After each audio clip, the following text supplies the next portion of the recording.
નમસ્કાર મારા વહાલા ગુજરાતી મિત્રો, જાગો જોગી જાગો ચેનલમાં આપનું સ્વાગત છે. તો આજે આપણે વાત કરીશું કે મનુષ્યનો ભય કેમ છે. આજે આપણે જોઈએ કે આપણા હિન્દુ ધર્મમાં આટલા બધા સંપ્રદાયો ચાલી રહ્યા છે, આટલા બધા ગુરુઓ છે, આટલા બધા મંદિરો છે, આટલા બધા સાધુઓ છે, અને આપણા હિન્દુ ધર્મમાં વેદ, ગ્રંથો, પુરાણો,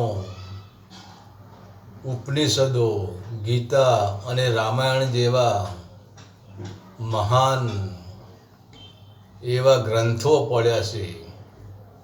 તો આપણી પાસે ભક્તિનું આટલું બધું સાધન હોવા છતાં આજે મનુષ્યનો ભય કેમ છે? મનુષ્ય કેમ બનતો નથી? તો આનું કારણ શું? તો આપણે જગતમાં નજર નાખીએ તો બધા જ ભયમાં જીવન જીવતા હોય છે, અને જગતમાં ભયના અનેક પ્રકાર છે, પરંતુ કોઈ પણ માણસ ભય મુક્ત નથી. અને જ્યાં ભય છે ત્યાં આનંદ તો કેવી રીતે હોઈ શકે? બીજા નંબરે, આજ મનુષ્યને જાનવરોનો જેટલો ભય નથી એટલો જ ભય મનુષ્યનો ભય છે. આનું એક જ કારણ છે કે મનુષ્ય જ નથી. અને જો મનુષ્ય જ મનુષ્ય હોત તો મનુષ્ય માટે કોઈ કાયદા કાનૂન કે કોર્ટ કચેરી કે મોટી મોટી જેલો બનાવવાની જરૂર જ ન રહેત. અને નથી મનુષ્ય માટે કોઈ પોલીસ કે આર્મીની જરૂર, પરંતુ આ બધી જ વ્યવસ્થા ફક્ત મનુષ્ય લોકો માટે જ કરવામાં આવી છે. કાયદા પણ મનુષ્ય માટે જ બનાવ્યા છે, અને જેલો પણ મનુષ્ય માટે જ બનાવી છે, કોર્ટ કચેરીઓ પણ મનુષ્ય માટે જ બનાવી છે. તમે કોઈ દિવસ એવું સાંભળ્યું કે પશુઓ માટે કાયદા બનાવવા પડ્યા, પશુઓ માટે આર્મી પોલીસ બનાવવી પડી, પોલીસની ભરતી કરવી, આર્મી લાવવી પડી, કે પછી પશુઓને દંડ આપવામાં આવ્યો, પશુને જેલમાં પૂર્યું, એને જેલ પડી, 12 મહિનાની જેલ પડી, 6 મહિનાની જેલ પડી, આજીવન જેલ પડી. આવું કોઈ દિવસ તમે સાંભળ્યું?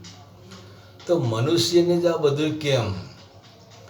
આજે જે તોપ ગોળા બનાવ્યા છે, બામ ગોળા બનાવ્યા છે, જે દારૂખાનું બનાવ્યું છે, જે બારૂદ બનાવ્યું છે, એ પણ મનુષ્યના ભયના કારણે જ બનાવવામાં આવ્યું છે. તો મનુષ્યની આટલી બધી બીક કેમ છે? મનુષ્યનો આટલો બધો ભય કેમ છે? તેમ છતાં આટલા બધી વ્યવસ્થા કરવા છતાં પણ મનુષ્ય શૈતાનનું રૂપ કયા ટાઈમે ધારણ કરી લે તે નક્કી જ ના કહેવાય. અને તેને શૈતાનનું રૂપ ધારણ કરતો વાર પણ નથી લગાડતો. કારણ આજે મનુષ્ય વચ્ચે રહેવા છતાં પણ મનુષ્યની સલામતી નથી.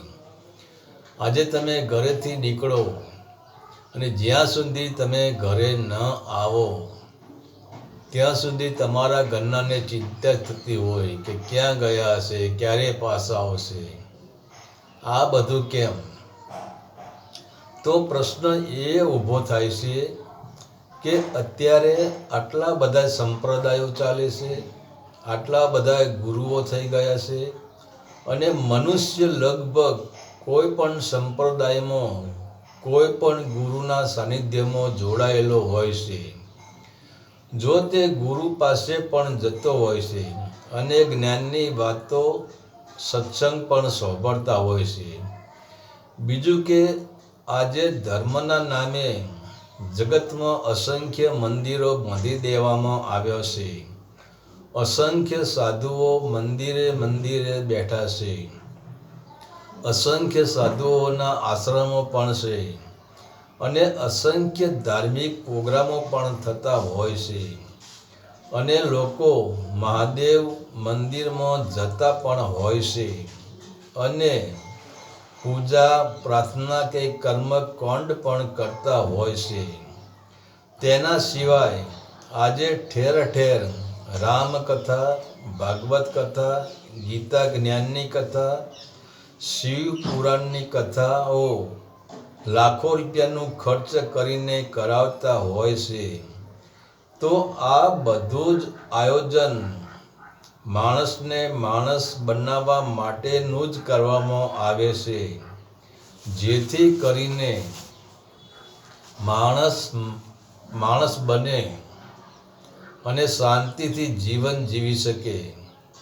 તેમ છતાં આજે માણસ કેમ નથી? આપણા ધાર્મિક ગ્રંથો, વેદ, ઉપનિષદ, રામાયણ કે ગીતાજીનું જ્ઞાન કે સંત મતનું જ્ઞાન કોઈની અંદર ઉતરતું કેમ નથી? અને જ્યાં અસંખ્ય ગુરુઓની કૃપા હોય, અસંખ્ય સાધુઓના આશીર્વાદ હોય, જ્યાં 33 કરોડ દેવી દેવતાની પૂજા થતી હોય, પ્રાર્થના થતી હોય, તો તે 33 કરોડ દેવી દેવતાની કૃપા હોય તો પછી આ બધાની કૃપા, આ બધાના સંસ્કાર મનુષ્યના જીવનમાં કેમ ઉતરતા નથી અને મનુષ્ય કેમ બનતો નથી? તો આપણે કોઈ દિવસ જાનવરને એમ નથી કહેવું પડતું કે તું જાનવર થા, પરંતુ મનુષ્યને જ એમ કહેવું પડે છે કે અરે ભાઈ, હવે તો તું માણસ થા. તો મનુષ્યની અંદર સંસ્કારો ન ઉતરવાનું, આટલા બધા ગ્રંથોનું વાંચન, આટલું બધું જ્ઞાન આપણા ઋષિ મુનિએ આપણને આપ્યું છે. આપણા માટે એમને આજીવન મંથન કરીને આપણા માટે આ બધું તૈયાર કરેલું ભાણું છે. તેમ છતાં આજે મનુષ્યના અંદર સંસ્કારો અને વિષય વાસનાઓ, ક્રોધ, અહંકાર, અહમપણું અને આ જાનવર જેવી પ્રકૃતિઓ કેમ મળતી નથી? આનું કારણ શું? હરિ ઓમ તત્સત. આદેશના પ્રણામ.